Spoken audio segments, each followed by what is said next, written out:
रेखा रेखा को लाइन कहते हैं।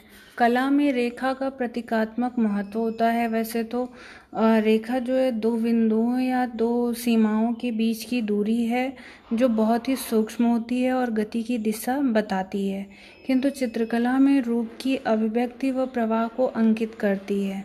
अगर जैसे दोस्तों हम अगर किसी धरातल पर रेखा खींचते हैं तो वह गति को प्रदर्शित करती है। जैसे ये रेखा है आपकी, ये रेखा जो है ये गति मतलब चलती हुई दिख रही है, और ये एरो ये बता रहा है कि हमको किस दिशा में जाना है। साइन बोर्ड पे जो यातायात साधन में प्रयोग किए जाते हैं, आप लोगों ने देखा होगा, दाहिने मुड़ना है तो इस तरफ का एरो, बाएं मुड़ना है तो इस तरफ का एरो, तो ये दिशा का भी निर्देश कर रही, सीधे चलना है तो ये एरो, और साथ में गति का भी बोध करा रही है। जब धरातल पर दो बिंदु रख दिया जाता है, जब धरातल पर दो बिंदु, जैसे ये एक बिंदु और ये दूसरा बिंदु, इन दोनों के बीच में रेखाएं तो नहीं है, अगर ये रेखा खींच दी जाती है तब तो ये अलग बात यहाँ पे हो जाएगी, ये रेखा प्रदर्शित होने लगेगी, ये एक रेखा है। लेकिन अगर यही रेखा जो है इसके समानांतर खींच दी जाए और इसका जो तीर है वो बाहर की तरफ बना दिया जाए, और अगर इसका तीर जो है इसका तीर अंदर की तरफ बना दिया जाए और इसका तीर बाहर की तरफ बना दिया जाए, तो ये रेखा इस रेखा से बड़ी हो जाती है। जब धरातल पर दो बिंदु रख के इसके बीच कोई रेखा नहीं खींची जाती है तो वो रेखा कौन सी कहलाती है? अनुभूत रेखाएं कहलाती हैं। तो चलिए अब रेखाओं के बारे में बात करें तो रेखाएं दो प्रकार की होती हैं। कौन कौन सी होती हैं?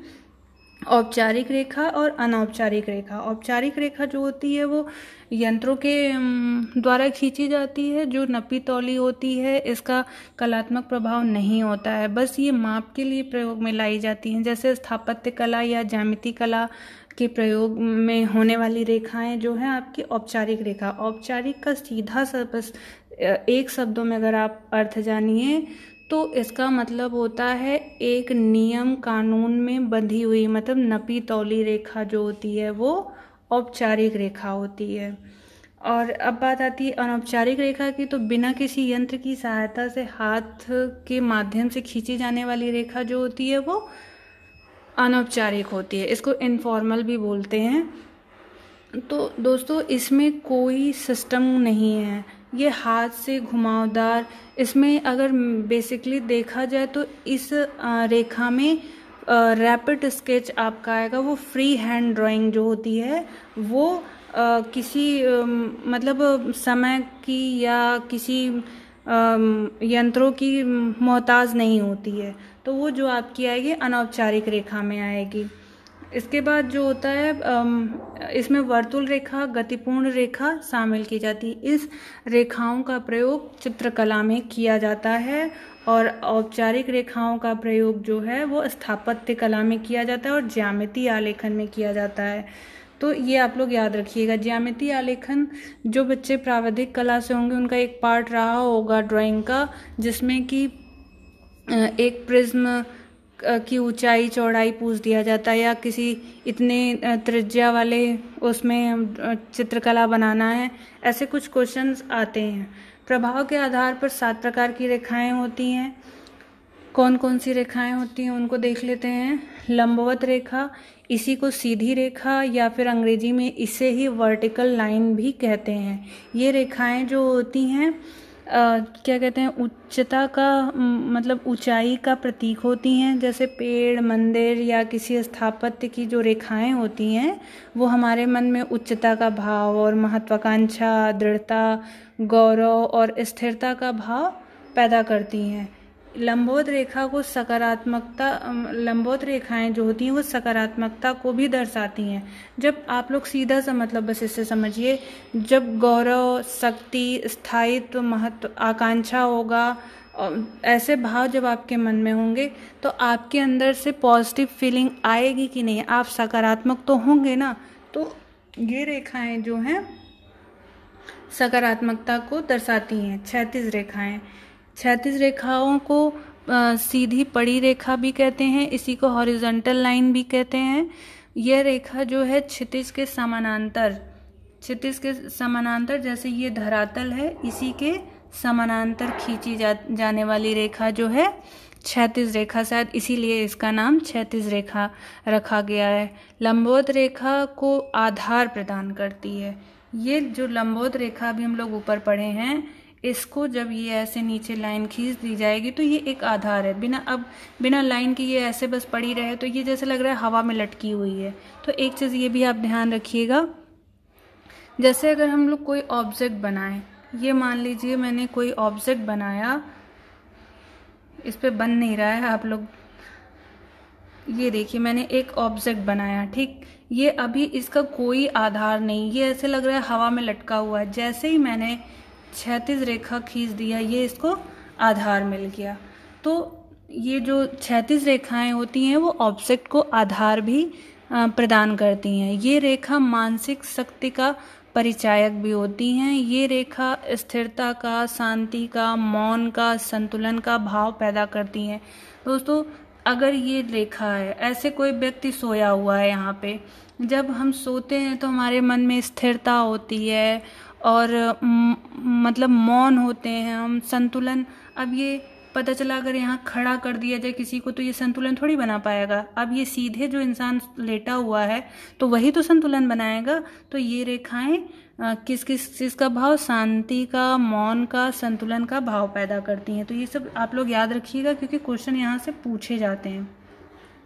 कर्णवत रेखा, इसी को तिरछी रेखा या फिर डायगोनल लाइन भी कहते हैं। ये रेखाएं नाटकीय स्थिति को प्रदर्शित करती हैं। इसमें उत्तेजना, व्याकुलता, बेचैनी जैसे भाव होते हैं। तो ये जो कर्णवत रेखा होती हैं, कैसे, ये जैसे ये कोई आकृति हमने बनाया, ठीक। अब इसमें जो नृत्य वाला पोज होता है वो ऐसे, ये जो है कर्ण के भांति कर्णवत रेखा है, या फिर इसको डायगोनल लाइन, ये तो क्लियर हो गया। चलिए अब एक कर्णवत के बाद आती है कोणीय रेखाएं। ये कोणीय रेखाएं हैं। कोणीय रेखाएं किसे कहते हैं? सॉरी। इस प्रकार की रेखाएं जो हैं असुरक्षा का भाव पैदा करती हैं। इस रेखा में आघात, संघर्ष, व्याकुलता, अस्पष्टता आदि का भाव होता है। कोणीय रेखाएं दोस्तों जो होती हैं, ये एक मिनट, कोणीय रेखाएं फिर से देख लीजिए आप लोग। कोणीय रेखाएं, इस रेखाओं में असुरक्षा का भाव होता है। इस रेखाओं में उतार चढ़ाव अधिक होता है। ये रेखाएं शीघ्रता से दिशा परिवर्तन भी करती हैं। कोणीय रेखाएं देखिए दोस्तों, ये ऐसे होंगी या फिर ऐसे होंगी, तो ये बहुत आसानी से देखिए दिशा बदल रही हैं। और अगर ये ऐसे रहेंगी तो इसमें चढ़ाव हो रहा है, फिर उतार हो रहा है, फिर चढ़ाव हो रहा है, फिर उतार हो रहा है। तो ये रेखाएं जो हैं व्याकुलता को भी प्रदर्शित करेंगी। इंसान जब ऊपर है, क्या पता मन में अस्थिरता बनी रहती है कि कब हम नीचे आ जाएं, तो इसलिए ये व्याकुलता और संघर्ष का भी है। जब नीचे आएगा इंसान तो फिर ऊपर जाने के लिए संघर्ष करेगा। बेचैनी भी होती है इस रेखा में, असुरक्षा का भी भाव होता है। तो जब इंसान अपनी ऊंचाई पे है, उसको डर बना रहता है कब नीचे हम आ जाएं। तो इस रेखा को जो है, इस रेखा में के अंतर्गत राजनेताओं के जो है जीवन को रखा जा सकता है, क्योंकि आज चुनाव में बने हैं, किसी अच्छे पद पे हैं, कब चुनाव में हार जाएं और नीचे पद पे आ जाएं। तो इस चीज़ का आप लोग ध्यान रखिएगा। एक पुंजीय रेखा, एक पुंजीय रेखा जो होती है वो स्वच्छंदता इसमें पाई जाती है। इसको रेडी लाइन भी कहा जाता है। ये एक बिंदु से निकलकर कई दिशाओं में जाने वाली रेखा होती हैं। जैसे ये हो गया आपका, एक मिनट, एक पुंजीय रेखा, ये जो है एक दिशा से मतलब एक बिंदु से निकलकर कई दिशाओं में जाती हैं। और ये रेखाएं जो है प्राकृतिक सुंदरता को इसी रेखाओं के द्वारा प्रदर्शित किया जाता है। इन रेखाओं का प्रभाव एकता, स्वच्छता, प्रसार, स्वदेश प्रेम आदि के लिए होता है। दोस्तों ये रेखाएं ऐसी होती हैं, जैसे ये मैंने कोई एक बिंदु बना दिया, यहाँ से ये रेखा ऐसे ऐसे ऐसे, तो ये रेखा जो है एक पुंजीय रेखा कहलाती है। आगे है चक्राकार रेखा, जिसको स्पाइरल लाइन भी कहा जाता है। चक्राकार रेखा में जो है ये रेखाएं जो होती हैं, इसमें उत्तेजना अधिक होती है।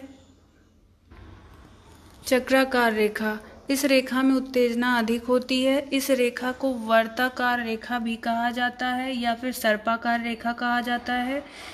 और ये रेखाएं घुमावदार होती हैं, इसमें गति अधिक होती है। यह अहंकार पूर्ण रेखा भी कहलाती हैं तथा इसी को कुंडलीय रेखा भी कहते हैं।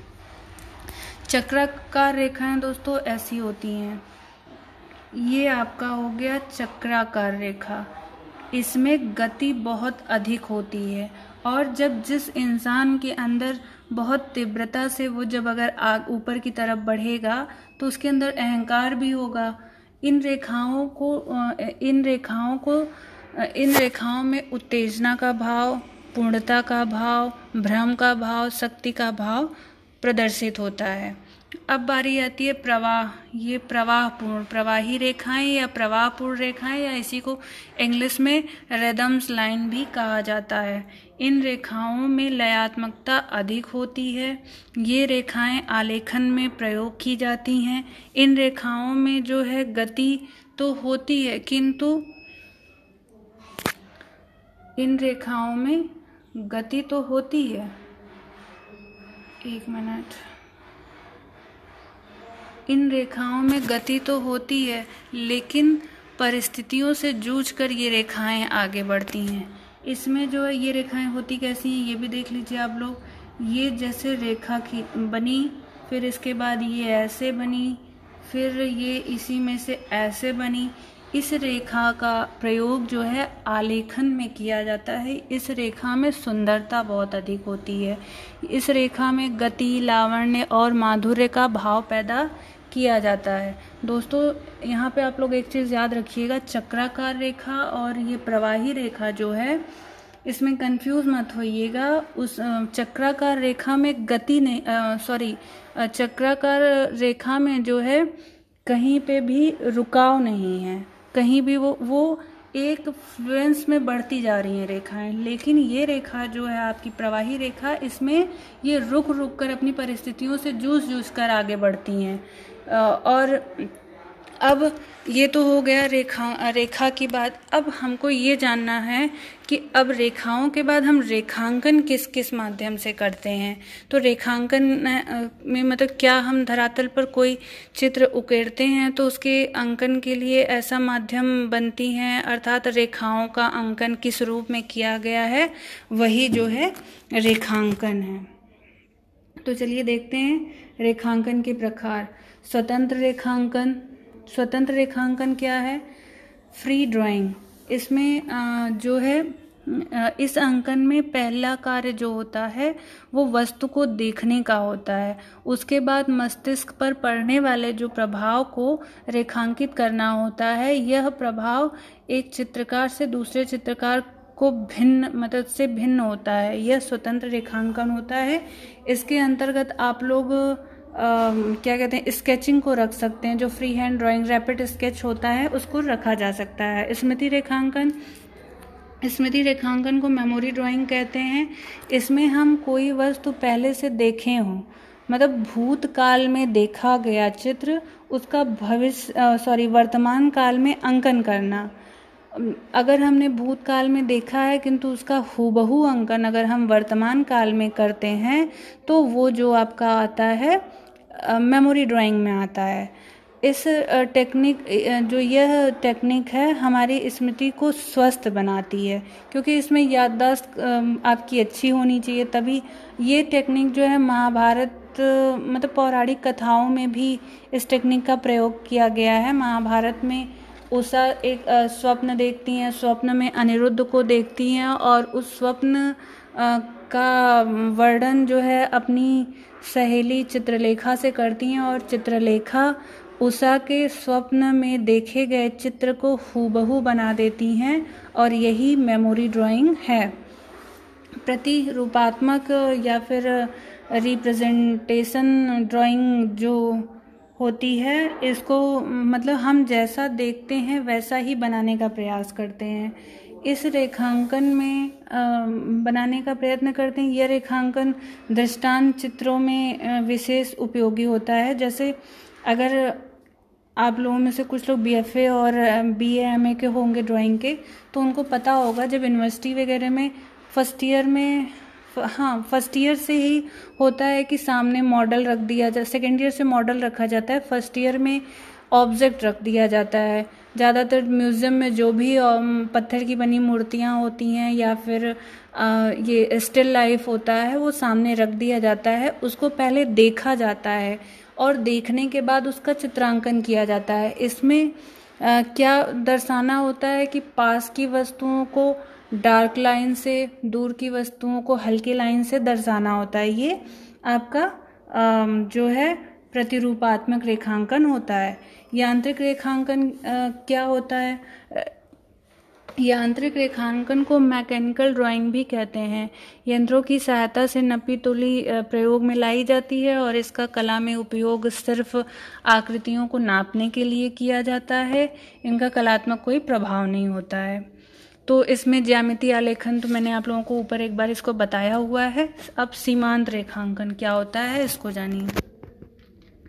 सीमांत रेखांकन को कंटूर ड्राइंग भी कहा जाता है। छाया व प्रकाश के प्रभाव से उत्पन्न रेखा जो होती है, जैसे दोस्तों प्रकृति में तो रेखा कहीं भी नहीं दिखाई देती, ना इंसान में दिखाई देती है ना प्रकृति में दिखाई देती है। तो हम जो ड्राइंग बनाते हैं उसमें जब शेडिंग करते हैं तो उसमें रेखा कैसे दिखाई दे। तो ये जो आपका सीमांत रेखांकन है उसको छाया प्रकाश, जैसे ये कोई आकृति मैंने बनाया, ये मान लीजिए मैंने ये एक मतलब अंडा फेस अंडे के जैसे बनाया। अगर अब इसमें हमको, अब ये तो रेखा दिख रही है, तो अब अगर जब प्रकृति में रेखा नहीं है, इंसान में रेखा नहीं है, तो अब इस रेखा को हम कैसे ढकें? तो जब इसके हम, जैसे ये हुआ डार्क से करते करते शेडिंग लाइट की तरफ आ जाते हैं, इधर भी डार्क से करते करते लाइट की तरफ आ जाते हैं, यहाँ भी अगर लाइट है तो फिर डार्क डार्क करते चले जाते हैं। तो ये जो हम यहाँ शेडिंग के माध्यम से यहाँ एक रेखा का निर्माण कर दिए, शेडिंग के माध्यम से एक रेखा का निर्माण यहाँ हो गया, एक यहाँ हो गया और एक यहाँ ऐसे हो जाता है, तो वही सीमांत रेखांकन कहलाता है। इसको छाया प्रकाश यानी शेडिंग के या कलर के गहरे और रंगे तान से जो आकृति का आभास हमको होता है वही सीमांत रेखांकन कहलाता है। अब चलिए सांकेतिक रेखांकन देखते हैं। इसको गेस्चर ड्राइंग भी कहा जाता है। सांकेतिक रेखांकन जो होता है वो आपका चित्र भूमि पर अंतराल एवं वस्तु के आयतन को जानने मात्र के लिए प्रयोग में किया जाता है। जैसे अगर कोई चित्र है, उसका लंबाई चौड़ाई क्या होना चाहिए, उसके पीछे के चित्रों में क्या होना चाहिए, उसके लिए सांकेतिक रेखांकन का प्रयोग किया जाता है। चित्रभूमि पर अंतराल एवं वस्तु के आयतन को जानने मात्र के लिए इस अंकन पद्धति का सहारा लिया जाता है। प्रकृति रेखांकन क्या है? प्रकृति रेखांकन इसके अंतर्गत पुष्प, पत्ती, यहाँ पे पत्र नहीं है पत्ती है, तथा फल आदि का विशेष अंकन किया जाता है। यहाँ पे ये गलत टाइप हो गया है, अंकन किया जाता है। इसके द्वारा प्रकृति प्रदत्त रेखाओं एवं आकारों का अध्ययन किया जाता है। प्राकृतिक ड्राइंग में जो है, इसमें जो प्रकृति से मिले पुष्प हैं, फूल हैं, पत्तियां हैं, उनका प्रयोग किया जाता है। बस इस चित्रांकन का उद्देश्य होता है कि हमको पास और दूर की वस्तुओं को चित्रित करने का एक मेथड समझ में आ जाए। ऑब्जेक्ट ड्राइंग क्या है? वस्तु चित्रण, जिसको रेखांकन बोलते हैं। वस्तुओं के एक समूह को सम्मुख रखकर उसमें से कुछ वस्तुओं का संयोजन करके उसकी दूरी और निकटता का अध्ययन किया जाता है। तो ऑब्जेक्ट ड्राइंग में वही है दोस्तों, जो सामने आपके कुछ भी रख दिया जाए। वस्तु चित्रण में, ऑब्जेक्ट स्टडी में जो है कोई पात्र रख दिया जाए, पात्र मतलब ग्लास है, जग है, इसको रख के इसमें जैसे अब ये देखिए ये रख दिया गया बॉल, इसके बाद एक हमको अगर बॉल ये छोटी रख दी गई, फिर यहाँ जब हमको एक बॉल और बनानी है तो ये बड़ी बॉल हो गई। तो जब ये बॉल रखी हुई है, अब इससे हमको किस चीज़ का आभास हो रहा है कि ये बॉल जो है ये पहले है, फिर उसके बाद जो है ये दूसरी, ये पहली बॉल है, ये दूसरी बॉल है, ये तीसरी बॉल है। तो जब हम ये चित्र बनाएंगे तो इसको जब भी बनाएंगे तो ये जो पहला बॉल हम बनाएंगे इसमें इसको बहुत ही डार्क बनाएंगे ताकि इससे और बड़ा बनाएंगे, जिससे कि ये ऑब्जेक्ट हमको समझ में आए कि हाँ ये पहले है, फिर दूसरा है, फिर तीसरा है। तो ऑब्जेक्ट स्टडी में यही, अब पता चला हमको 3 बॉल बनाना है, हम तीनों बॉल ये बना दिए, ये दूसरा बना दिए, ये तीसरा बना दिए। अब अगर इसी को हम ऐसे जस्ट एज इट इज़ अगर हम अपने ड्राइंग शीट पे उतार दें तो इसमें हमको अगर मतलब दिखाना, तो हम ये कैसे आभास लगाएंगे कि तीनों एक साथ हैं, कि दूरी पे हैं, एक पहले है, फिर दूसरा है, फिर तीसरा है। तो इस चीज़ का आप मतलब हमको ज्ञान कराने के लिए ऑब्जेक्ट स्टडी ड्राइंग प्रयोग में मतलब अध्ययन किया जाता है। तो दोस्तों ये रेखांकन खत्म हुआ। अब बात आती है रूप की। रूप को फॉर्म कहा जाता है। फॉर्म रूप का क्षेत्र या स्थान जिसका अपना निश्चित आकार तथा वर्ण होता है। साधारणतया वस्तु की आकृति को रूप देते हैं। तो रूप वह क्षेत्र है जिसका अपना एक निश्चित आकार व क्षेत्र होता है। रूप का निर्माण छोटे छोटे बिंदुओं से भी होता है। जैसे अगर हम कोई ड्राइंग बना रहे हैं, अब ज़रूरी नहीं है कि ये लाइन हम खींच के ही ये फेस बनाएं, ये नाक बनाएं और ये आँख बनाएं। हम इसको रेखाओं के छोटे छोटे बिंदुओं के भी माध्यम से, तो अब जैसे ये है छोटे छोटे, अब इसको पत्रवर्तना भी कहा जाता है रेखांकन को। अब जैसे ये देखिए छोटे छोटे ये फेस का एक आकार तो बन गया ना। अब इसमें अगर जैसे अब हमको ये नाक बना दिया मैंने, फिर ये आँख बना दिया, ये देखिए ये बिंदुओं के भी माध्यम से तो हमने वही चीज़ बनाया ना। तो जो बिंदु होता है वो भी रूप को प्रदर्शित करता है। चित्रकार चित्रभूमि पर रेखा के माध्यम से सबसे पहले रूप का निर्माण करता है, जिसे खाका या स्केच कहा जाता है। प्रत्येक कलाकार अपनी भावाभिव्यक्ति के अनुसार भिन्न भिन्न रूपों का निर्माण करता है।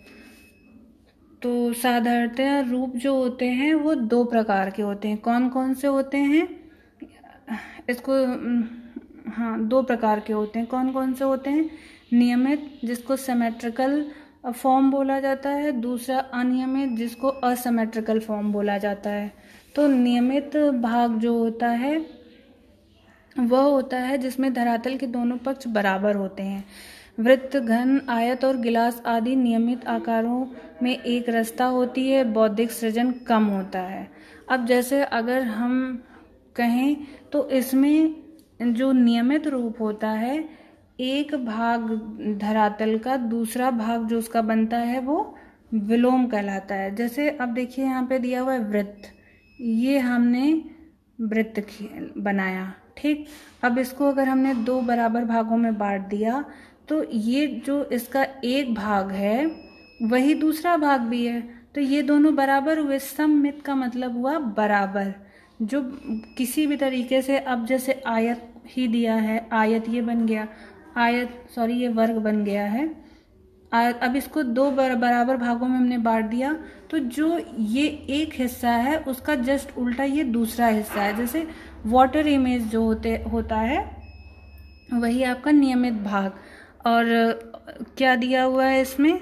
वृत्त भी घन ग्लास। अब ग्लास को देख लीजिए, ये बनाया हमने ग्लास, इस पे बन नहीं पा रहा है बहुत अच्छे से, लेकिन हाँ आप लोगों को समझाने के लिए।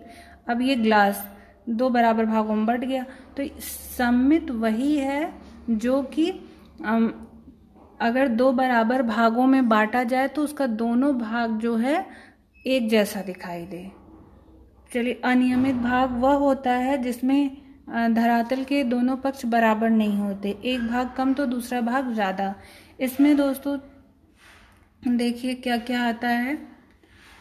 ये इसमें चाय वाली केतली जो बनती है, ये वाली,